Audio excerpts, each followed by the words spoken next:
Мухаммед Калайдушкевич, мен түшүнүүмчө азыркы өкмөттүн курамы бул деген компромисстердин натыйжасы.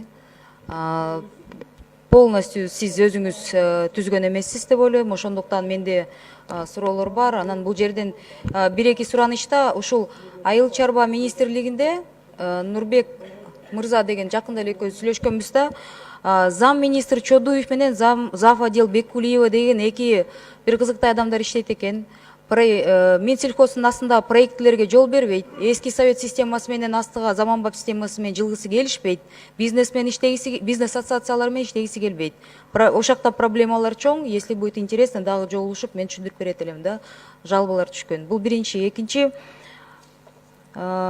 транспорт боюнча ушул Жамшытбек Калилович менен 2 ай мурда да жолукканда сүйлөшкөнбүз. Чүй транспорттук департаментинде абдан чоң башаламандык менен коррупция. Ошонун жетекчиси жаш мырзабыз бар экен. Аны деген алгандан бир чоң проблема окшойт. Же бир кызыктай бир система взносов и платежей деген барбы.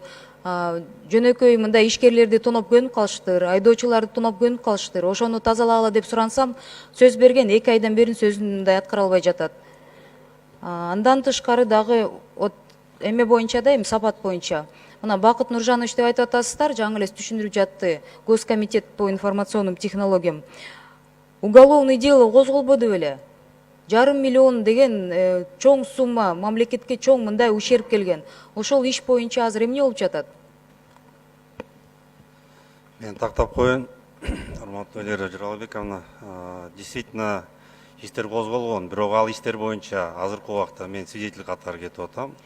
Анткени тендер анан төлөмдөр Кыргызтелеком боюнча өткөн. Мен ал кезде РПО РМТРде иштечүмүн. Азыркы убакта тергөө жумуштары жүрүп атат. Төргөн жыйынтыктары менен эгер мен кандай бир кылмыштар туура эмес болсо, мен жоопкерчиликке даярмын. То есть убакыт көргөзөт деп атасыздар, э? Хорошо. И Панкратов Олег Михайлович, можно я вам вопрос задам, да? Вот о патриотизме на госслужбе. Вы в Министерстве экономики с 2013 года в статусе замминистра, министра экономики, потом были курирующим вице-премьер-министром. Скажите, чувствуете ли вы свою ответственность за то, что наши предприниматели оказались не совсем защищенными при вхождении в Евразес? Он секунд кош койгула. Наши предприниматели... Вас не слышно, погромче. Ага. Я согласен, что были определенные сложности. Больше это связано, наверное, с недостатками информационно-разъяснительной работы, потому что вся правовая база для того, чтобы наши предприниматели были равноправными участниками единого рынка, она была проработана. Но, может быть, действительно немножко недостаточно уделили внимания, чтобы довести эту информацию полностью до бизнеса. И сейчас мы в этом направлении обязательно усилим работу. У вас такой стандартный ответ, можете дальше не дополнять. Я считаю, что вы, здесь много, конечно, у нас в стране заслуженных лиц. Мне кажется, у вас нет морального права занимать эту должность. Почему? Потому что вся контрабанда и бардак, который сейчас происходит в стране, это...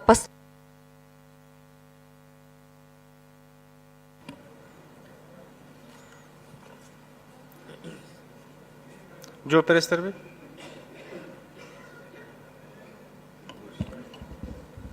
Элмира Жагалбековна, азыр айткан жана фактылар боюнча дагы бир сыйра карап көрөлү. Мен ойлойм, сиздин биримдикке киргендеги ушу Панкратов Олег Михайловичтин өзүнүн эмгеги абдан чоң деп ойлойбуз. Эгерде жанагындай терс көрүнүштөр болсо, эгер факты болсо, анда Олег Михайловичтен сурасак болот да.